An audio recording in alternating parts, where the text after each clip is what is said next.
Hello and welcome again to this P4PE talk that focuses on helping you to achieve mastery of change management. My name is Joel Omike, and I'll be taking you through this conversation on navigating organizational transformation. This particular webinar is brought to you by P4PE Institutes. We focus on developing professionals, individuals, and teams, and using expert insights that are appropriate for personal development, for business growth, and for career advancement. P4PE Institutes has been around for over 10 years and is focused on helping organizations to achieve the best they can. We are Africa's multi-business community growth advisor, and we provide solutions and advisory services that enables organizations to grow, to transform, and to be able to use whatever resource that is available to them. We've had the privilege of working with various organizations within 7 to 8 different sectors: in aviation, transport, financial services, in manufacturing, consumer goods, energy and ICT, public service, and of course, similar consulting firms like ours. We are a trusted advisor to various organizations within the environments where we relate with, where we do business as the case is. We provide cutting-edge business solutions and bring professional and business discipline to the HR profession. And although a Nigerian-grown company, we believe and develop people to ensure that we deliver great value in various areas. This particular webinar is focused on change management and also being able to understand change mastery. Like I said earlier, my name is Joel Omike. I'm a trusted advisor. I'm a growth consultant. I help organizations to develop, to transform, to use analytics and AI to become highly productive in what they do. I am the founder at P4PE Institutes, and I'm also the author of the controversial book, Fire Your HR, an executive guide to transformation. Our theme of discussion today, that is on mastering organizational transformation, is the second in a series of change management training and also webinar that we have had. In part one of the webinar, we had examined various dynamics and how each of these dynamics helps organizations to advance. In the part one, we looked at how change can be massively disruptive to an organization. We also examined the importance of change management, the various types of change that organizations typically will face, and the models and strategies to successfully navigate change at that point in time. We also covered in that particular webinar how to overcome resistance, how to measure change initiatives, and the 3 building blocks of effective change within organizations. In our session today, we shall be looking at how you can navigate organizational transformation and how these transformations can be effectively managed by organizations. So we shall be covering at the end of the period how you can master the various stages of change, how you can lead change with confidence, and how you can communicate effectively the various dynamics of change. When it comes to mastering change, you need to understand the psychology behind organizational transformation and what drives that particular transformation in an organization. And when it comes to leading change, it's also good for you to discover specific strategies that helps you to minimize resistance and get buy-in within the organization. And this will help you to understand how best to engage stakeholders, how to sustain results, and how to achieve results in those particular areas. So if you're a business leader or a manager who is responsible for seeing through change in the organization, or you're a HR professional managing various workforce transitions, mergers, acquisitions, transformations in various areas, or you're a change agent, you're a consultant, guiding organizations through transformation efforts, then this particular webinar is designed for you, and you will find great value in our conversation today. So let's get started with this particular conversation and look at the first thoughts of what will be considered in this particular area. We shall look at first, how do you engage for change? How do you navigate when it comes to change management and change initiatives? How do you ensure that organizations are able to achieve great results in what they are doing at that point in time? And how do you encourage this particular advancement to progress within organizations so that they can deliver the results that they expect to deliver in various areas within the confines of what the organization is going through? One of the critical problems organizations have when it comes to engaging change is to be able to understand very clearly where they are in the stream of transformation and how they can take advantage of this particular transformation to continue to achieve necessary results and transform in various areas to deliver the kind of results that they expect at that point in time. So talking about engaging change and navigating through change, let's look very carefully and ponder at this particular thought. So according to C.S. Lewis, it says that it may be hard for an egg to transform into a bird. It will be a jolly sight harder for it to learn to fly while it is still an egg. So generally, if you've watched a video of an egg hatching into a bird, or like a chick as the case is, you notice that there's a lot of effort and attention to detail that goes into ensuring that that process is successful. From the right ambience of light, to the right temperature, to the right humidity, to the length of time it takes to see this process through as the case is, before it hatches at that point in time. Now imagine if those processes did not happen and we are expecting that egg to instantly fly as the case is. And that's why Lewis says that it is surely a very difficult thing. Now there are various business events that might happen and require change or require us to drive change in various areas. And this will require certain attention and certain results.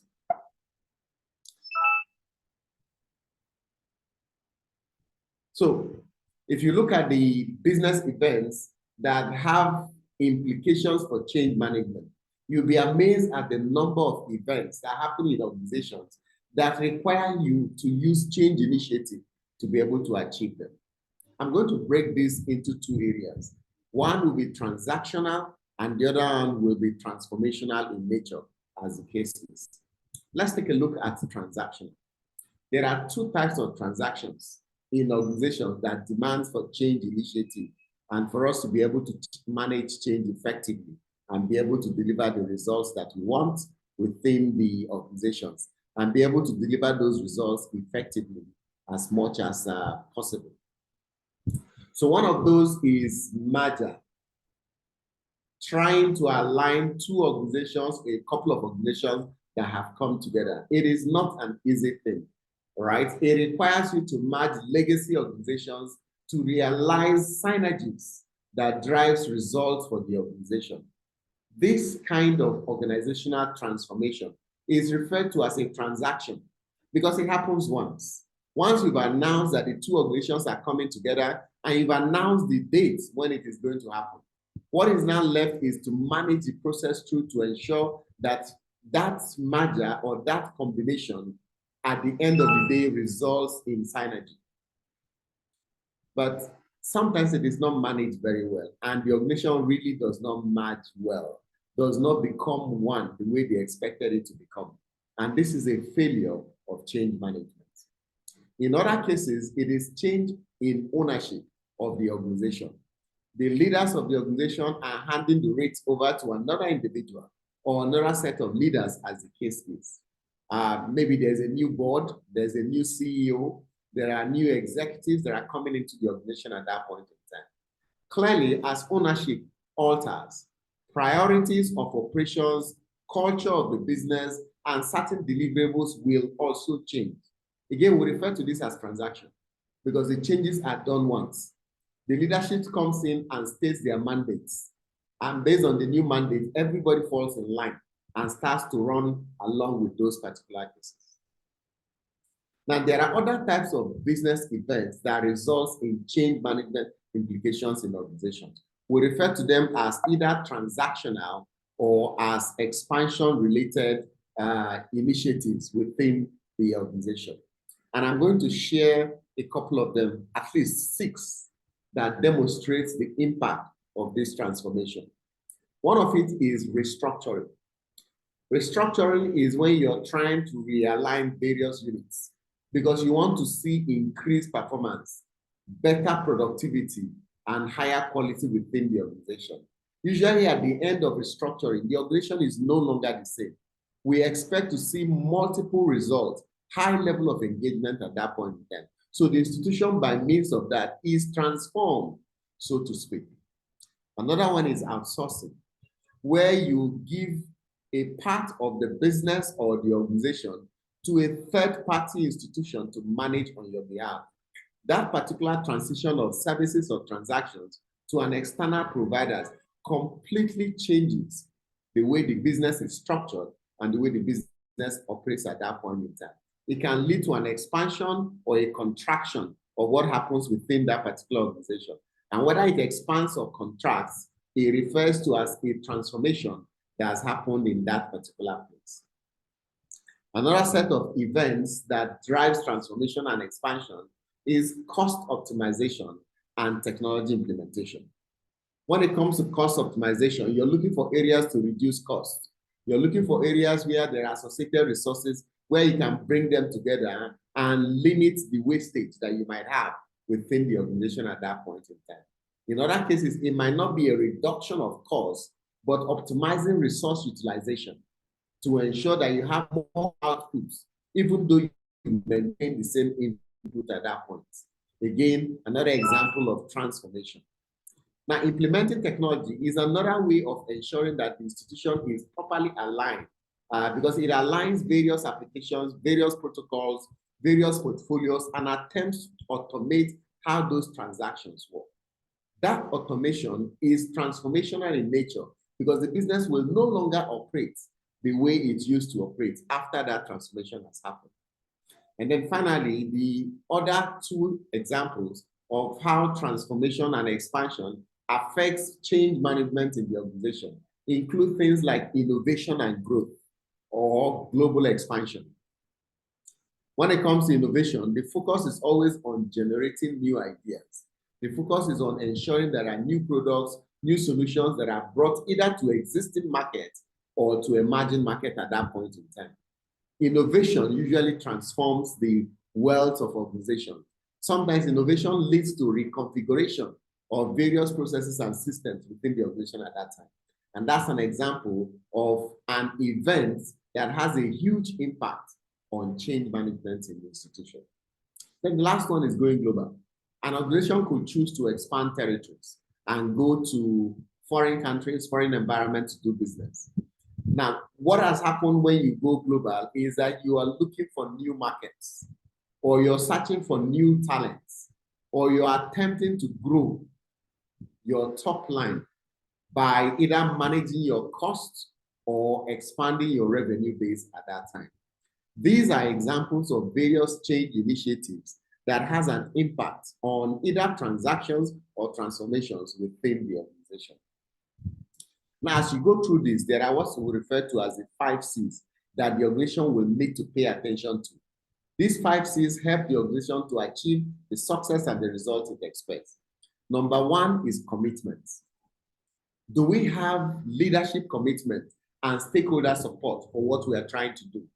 This new market we are venturing into, do we have the support of executives to be able to achieve results in those particular areas? Or are individual departments like HR as an example, doing it on their own without the support of the C-level executives in the organization? So you need commitment in order to ensure that these change initiatives become successful. 2 is capability. Do we have the resource Do we have the key capabilities in order to achieve this? Usually, if you look at the business model of an organization, one critical area in the business canvas is key resource and also key capabilities that the organization uses to achieve the results at that point in time. The absence of these capabilities makes it difficult for the organization to produce the offer, the promise of value that it is going to give to the customers, and hence will lead to a limitation in being able to serve the market. So any change initiative in this particular area, without the necessary resource and capabilities to see it through, will most probably hit the rocks within the organization. The third one is what we refer to as consequence. Are we driving the right behavior in the organization? Are you measuring, are you rewarding the right behaviors within the organization as each of these individuals continue to advance and produce the kind of results you expect? Because it's important that you measure, because what you measure gets done. What you reward gets repeated at that point in time. So for you to change behavior, for you to drive the right kind of behavior in that particular organization, you need to measure and reward the desired behaviors that you want, and make sure that those behaviors will drive the outcome that the organization is looking for to achieve also. The fourth C is the organization's culture, organizational culture. And here, culture are nuances that we should take into account in whatever it is we're doing. If you have an organization that is driven by results, and you are running your change management system, you run, you stop, you run, you stop, you will frustrate the team members at that point in time. If you have a culture that has some kind of family structure, has a feeling of entitlement as the case is, you cannot overly demand for results, all right? So you must ensure that you're clear about the organizational culture and how best to leverage that culture to deliver results. The last C is communication. And communication asks the question, how, what, and when should we communicate? What needs to be communicated? How should it be communicated, and when should it be communicated? The timing of communication and how it is done can affect the response that you get, can affect the feedback people give to you, whether they welcome what you're trying to do at that time or not, as the case is. However, there are other challenges that clients typically face during organizational transformation. And we'll try to look at 4 of those particular challenges that clients or organizations face when they are transforming. One of such challenges is clarity about the success of technology. If we are going to deploy technology, what does a successful deployment of technology look like? Does it mean that once we have set up the technology and it's up and running, then we are successful? We must ensure that the project team and the sponsors are clear about what kind of behavioral change they want to see with the deployment of that particular technology. They must clearly define the desired behaviors. Do they want some things to start? Do they want some things to stop? Do they want some things to continue or to be reinforced at that point? Then you also have to be clear about the metrics. How will you measure the outcome at this point in time? And for those who are not able to meet those particular metrics, what are the consequence management in place within the organization to address those particular consequences? The fourth one are stakeholders. Stakeholders, especially managers, are generally resistant to change. Why? Because you kind of destabilize their work and makes it difficult for them to achieve great results at that point in time. So you need to be able to manage their emotional reactions to change. This is why, as recommendation, you must conduct a stakeholder analysis prior to engaging in such change initiatives. You must be clear about what is the need for each of those managers so that they can buy in, they can engage with you at that time. If possible, run a pre-change workshop that is focused on engaging them and getting their support to help them to transit personally into the new way that you want things to work at that time. Keep the door of communication open, allowing a two-way communication while you receive feedback from them and you provide guidance of how they are going to achieve similar things in the organization. The third challenge is insufficient engagement from sponsors and leaders of the organization. We need a strategy in place on how your sponsors, the executives in the organization, are going to lead the change in the organization. Will it be via through weekly communications? They will send weekly emails. Will there be a road show? Will there be a village meeting? What would be the best way you have designed in order to ensure that the executives are supporting and driving through that particular change as much as possible? So you may need to hold regular check-ins with those particular executives. It could also be because of insufficient change management in the organization. And because we are not changing very well, the capabilities are not working successfully in the organization, we could struggle with those particular things. So we need to outline the roles and the required skills to be able to change and drive results in the organization. You can provide the change team with an onboarding and skill development session that can help them to advance and achieve results. Hold regular reviews of change management and lessons that have been learned. If you do this, you will most probably achieve greater results at that time. So managing change requires you to look at various change initiatives, events, situations, outcomes, and it has to be very quick so that everybody can settle down and begin to get results from it at that point in time. However, the change itself, while it is an event and has to happen very quick, the transition in the change phase itself is an experience, is psychological, is process-based, and most times it is gradual and slow, and it takes time before people will adapt and buy into the things that you have at that point in time. Now, this diagram gives you an example of the human dynamics when it comes to change management. First, when change is introduced within the organization, there is a sense of euphoria, right? People are excited, yes, about time that this thing is put in place in the organization. The organization is taking a bold and brave step in that particular area. So you see that euphoria at that point in time. But as we begin to go into what the change is going to take, the impact and implication of the change, fear and uncertainty begins to set in. People begin to ask the questions, what does this mean for me? What are going to be my priorities now? How do I fit into the change initiative at that point in time? For some individuals who don't get answers, they become paralyzed. I can't think. This uncertainty is too much for me. My highest priority at this point in time is to stay at top of the integration issues at that time. So people become paralyzed and they are not able to focus on the job that they are going to do at that time. Now, after paralysis, there are three possible routes that people will take.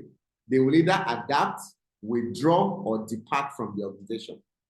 When it comes to adapting, maybe they will be trained, all right? And then they better understand what is required of them. Although it is hard, but they put in the necessary work, then they adapt in the organization. But if it is not adapt, it could be withdrawal. And if it is withdrawal, they will do only the minimum that is required in order to get by. And hence, we lose out on the value the change is supposed to bring to the table because people have withdrawn and they are not putting their best foot forward at that time. Finally, it could be departure. So people say, you know what, I can't take this anymore. Here is my letter, and then they take a walk from the organization at that point in time. That is departure, and it does happen. Now, remember, if they adapt, then there's opportunity for commitment, right? And once they begin to adapt, they begin to commit. It is the right thing to do. We will succeed. And then you begin to see again, they begin to champion the organization, and then they begin to make progress at that point in time. These are examples of some of the engaging things that drives change initiative for organizations to succeed. Now, when you're engaging employees in transition, you must be mindful of a couple of things. First and foremost, you need to sell the what is in it for me. You have seen that that has appeared several times in the various graphs that we looked at. Employees want to be motivated with the right message, with the right engagement. Give them a reason to care. Give them a reason to stay. Give them a reason to be excited about the change initiative at that point in time. In turn, when they are clear of what is in need for them, then they focus on the brand and the culture of the organization.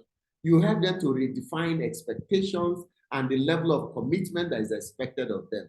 You educate them and promote the value to employees within the organization at that point in time. Finally, you align programs, communications, and delivery. And this alignment of programs, communications, and delivery then helps us to drive the value, drives the possibilities of what we want within the organization. Then you create a consistent experience for the organization. You reward and reinforce the right behaviors to deliver the results that are expected. You also sustain employee behavior and sustain the change that employees are going through at that point in time. And by that sustaining, you keep the brand alive.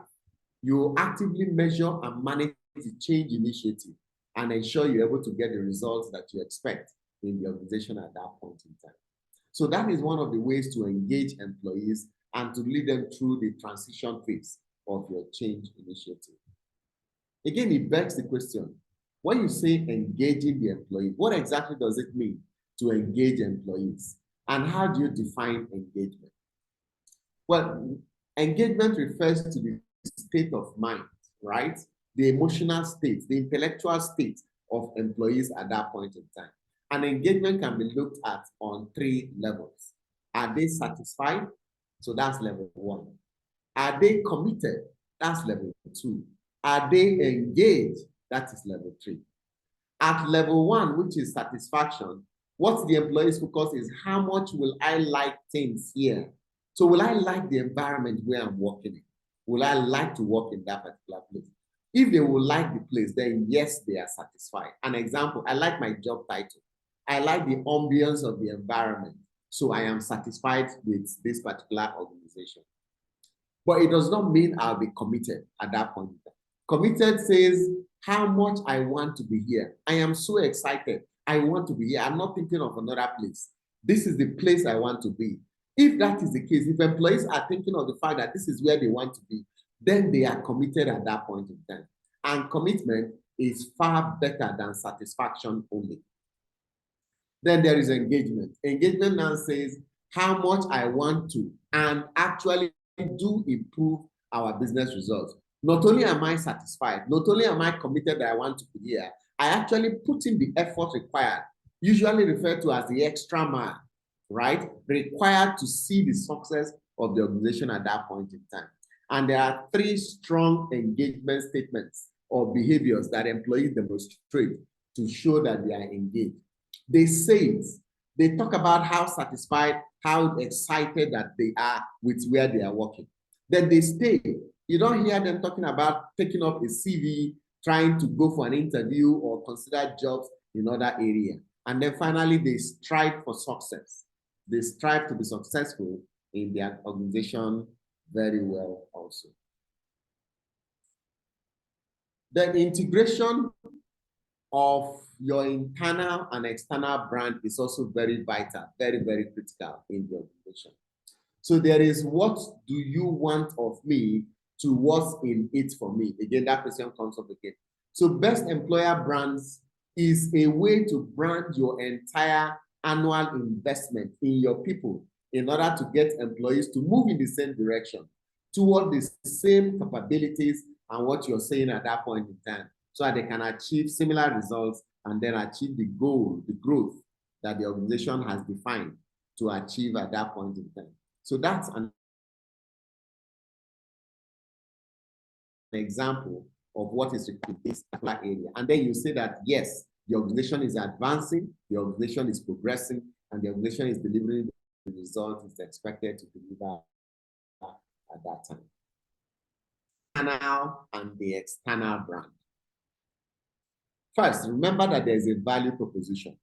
That value proposition is a promise the organization gives to its employees and its customers. So the key thing that helps employees to see the connection between the promise for them and the promise for our customers is the value proposition that we have put in place. So our external branding positions the organizations in the face of the customers. The promise we make to the customers that we are going to serve them, we're going to give them superior service at that point in time. Now that's what to do and what employees are expected to do. Now, what employees will gain from doing it is the internal branding, the branding within the organization at that point in time. And the internal branding position looks at what is the need for the employee at that point in time.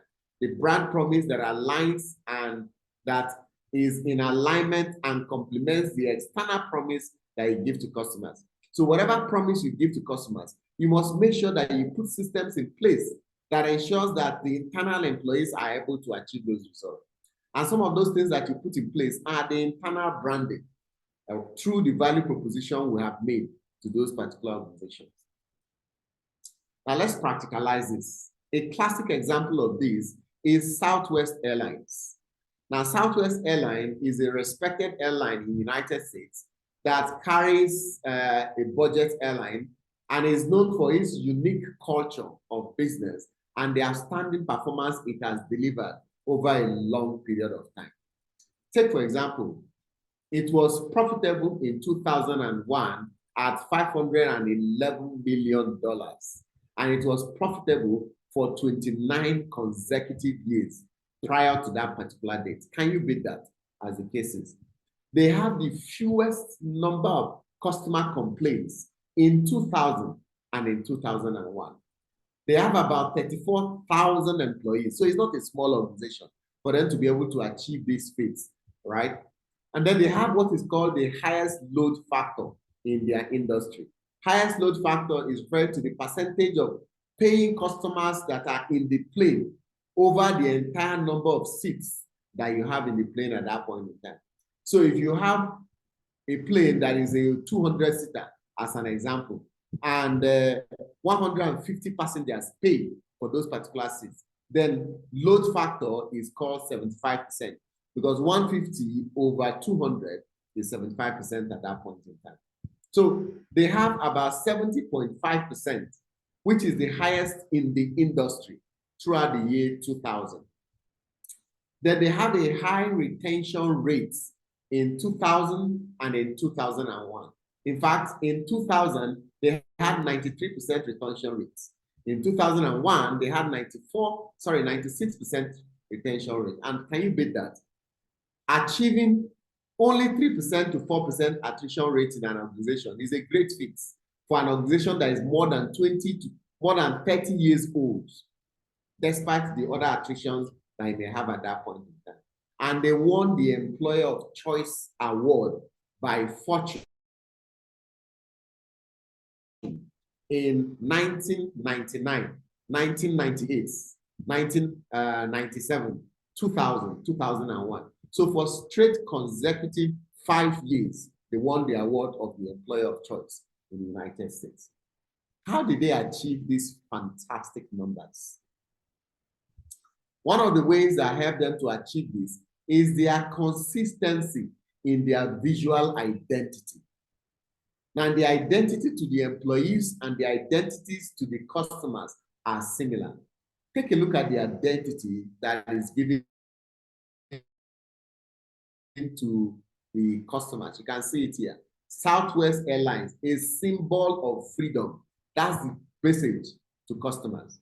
While the logo to employees says, at Southwest Airlines, freedom begins with me. You can see the tie-in of the word freedom to both the external customers and the internal customers. There are other smaller logos that are used by the organization and icons that are used to promote various activities and events in the organization. You can see that for the customers, there is the freedom to travel. There is the freedom to pursue good health, the freedom to create and innovate, the freedom to learn and grow. That's the promise and the message to their customers. In turn, HR replicated similar icons for their employees. And this is the slogan for their employees: the freedom to work hard and have fun, the freedom to create financial security, the freedom to stay connected, the freedom to make a positive difference. You can see that it mirrors their promise to their customers. So whatever it is they are doing with their customers, in turn, they are also consistently doing the same thing with their employees at that point. So the glue that puts the customers and the employees together is the word freedom. the freedom to fly, the freedom that begins with me, the employee within that particular organization. And there are texts, there are promotional advertisements and documentation that demonstrate that, yes, that they are doing this very well. If you see the underlined word in those particular positioning, brand positioning statements of Southwest Airlines, it says freedom is Southwest Airlines brand promise. Then to their employees, internal brand position, they say our internal position reinforces our external positioning of freedom. At Southwest Airlines, freedom begins with me. These are examples of how an organization has been able to demonstrate and bring to the table exactly what it means in order to drive change and lead transformation in those particular areas. Now, how do you lead through change? How do we lead through change? Change clearly is inevitable in the business world, but successfully navigating organizational change is not easy at all. According to a study by McKinsey, 70% of change initiatives usually fail to achieve the goals and the objectives for which they were created. And this is often due to resistance and lack of effective leadership in the organization. This shows how important the leader's role is in driving transformation within organizations. Today, organizations face rapid technological advancements. There are shifts in market and there are evolving customer expectations.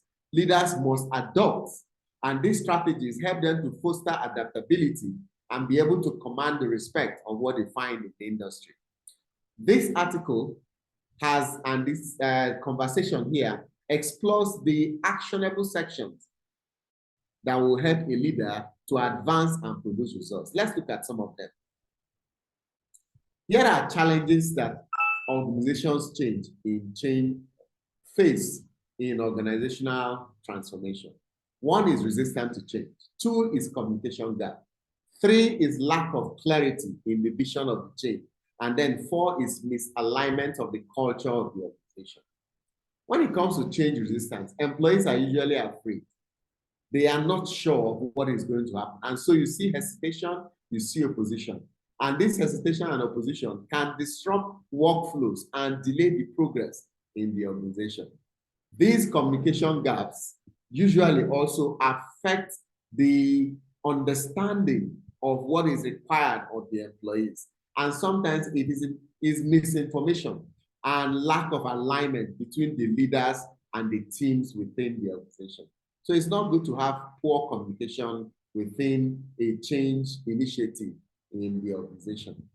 Then there's also lack of clarity in terms of vision. So if you don't have a roadmap, employees will struggle. They could wumble and fumble, miss the purpose, and will not be able to achieve the benefits the organization has designed the process to achieve at that time. There are also cultural misalignments. So organizational change can conflict with established norms, making it hard to gain buy-in from employees in various areas in the organization. And this clearly is an indication that they are struggling. There are issues on the table at that point in time. But what are the strategies organizations can use to navigate change and transform their organizations effectively? Some of those particular things include defining a clear vision, be clear about the vision of the organization, articulate the why behind the change that you're doing at that time. Employees are more likely to support the transformation that they understand the purpose and the benefits are clear than one that is shrouded in secrecy. So also communicate transparently and regularly give updates. If there are challenges, be honest about it and share those particular challenges and share expectations upfront as the case is. Make sure you use different kinds of channels to communicate because different employees might prefer and understand better and buy in better based on different channels of communication that you may have at that point in time. Then you also need to lead with empathy. Make sure that you focus on helping employees to understand that you know what they are going through. You are approachable, you can listen, you can support, you can help them to ease the transition they are going through. You empower them to take decisions. You encourage them to take ownership of the change initiative. And you give them the necessary training and resource they need in order to help them to adapt and to succeed also. Then you make sure you have a culture of agility, right? Make sure your employees can adapt easily. They respond easily to change. They respond to innovations, and they embrace change easily at that point in time. They focus on continuous improvement, and you celebrate it regularly within the organization. There are milestones, and for each of those milestones, they represent realistic goals that are set by the organization. And you celebrate small wins. As you win in each of those areas, you celebrate those particular wins. Then you monitor the progress, you adapt, and then you use feedback loops to assess what's working and what's not working. And then you're flexible and you're willing to adjust strategies as needed at that point in time. Those are examples of the drivers of change that you're going to witness and you're going to benefit from also. Now, the role of change leadership in change management. Our leaders are bestowed with authority and responsibility to ensure they inspire trust, that employees look up to them, all right, for guidance, for support, for reassurance, especially in uncertain times, so that they are able to commit and continue to do what is right to achieve results. We ensure collaboration. We bring teams together, we foster innovation, and then we ensure that there is alignment across various departments, and they continue to deliver the results that is expected of them also. Finally, we drive accountability. Leaders must ensure that everyone understands their role in the change process and takes ownership of their responsibilities at that time. And this change initiative that they take helps them to drive through and achieve the results that is expected within the organization. So why is effective change leadership? Why does it matter? Usually, when change leadership is well done in change management, you notice 6 times more results in the transformation goal that the organization is going through. And this is according to a research that is carried out by ProSci. So there's effective leadership reduces resistance. It increases adoption and ensures that there are sustainable outcomes in the organization. So by employing a strategic approach and prioritizing open communication, leaders can turn challenges into opportunities and then guide their team members towards a successful transformation, and then they will achieve the results that is expected of them. So, in conclusion, leading through change requires more than just strategies. It demands empathy. It demands vision and adaptability. So as businesses face ever-evolving challenges, leaders must rise to the occasion and ensure that organizational transformation is not just a process, but a journey that they are able to drive, they are able to support, and then they're able to achieve the goals and the result that is expected of them. This is one of the best ways that organizations can ensure that they are able to put in place the right system that helps them to navigate organizational transformation and successfully achieve the results that they want to achieve at that point in time. So recapping what we've said in our conversation in this particular webinar, we have said that change is not easy. It is a process, and there are different types of change. There are transactional changes, one-time events. There are transformational changes that fundamentally disrupts and transforms how the organization operates at that point in time. We also mentioned that there are 6 C's when it comes to 5 C's when it comes to change mastery and being able to go through that particular transformation. We spoke about leadership commitment. We spoke about consequence management. We spoke about culture within the organization at that point in time. We also spoke about communication as necessary parts that will help us to achieve the results that we're supposed to achieve at that point in time. And these are the things we require to be able to achieve the goals as the case is. We also looked at the case study of Southwest Airlines as an organization that is able to bring change within their organization using the model of engagement, engaging their people as they engage their customers also, to be able to drive this particular change and then deliver results. Then we paid attention to how leaders within organization can ensure that they use specific strategies to be able to achieve the goals of the organization. And we notice that the three primary responsibilities of the leaders include them to inspire trust, all right, to encourage every team member to follow through and also to drive accountability at that point in time within organization. So there you have it. Challenge your team members, challenge your organization to be able to make this transition and be able to deliver the results that is expected at that point in time. If you're interested, we have two initiatives that you may want to pay attention to. There is the generative AI for HR departments that helps HR executives, HR managers, HR leaders, talent acquisition and recruitment specialists, L&D professionals, HR business partners, employee relations, employee engagement team members, those who are in charge of HR and data analytics or HR technology and operations, and executives with responsibility for HR to understand how you can increase productivity and achieve great results within the HR department by using generative AI. This 2 days course helps you to achieve great results as much as possible. If you're interested in this particular course, just go through the link in the description below and you'll be able to register or make a inquiry on this particular course as much as possible. And also there is the annual benchmark survey, compensation survey, where we examine what compensations look like in the industry where we are. So join our compensation benchmark survey and get a free report, right? Participation is open to all industries, to all sectors. At the end of the survey, you have access to a detailed industry report for free that helps you to take better decisions, data-driven decisions with respect to pay. It is confidential. Your information is not revealed. Your institution is not known, 100% secure as the case is. It helps you to remain competitive in the industry and gives you that edge you need in order to attract and retain your team members within the organization. Thank you very much once again. My name is Joel Onike. I am your trusted advisor.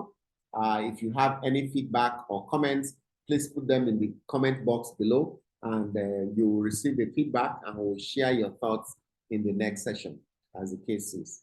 Thank you.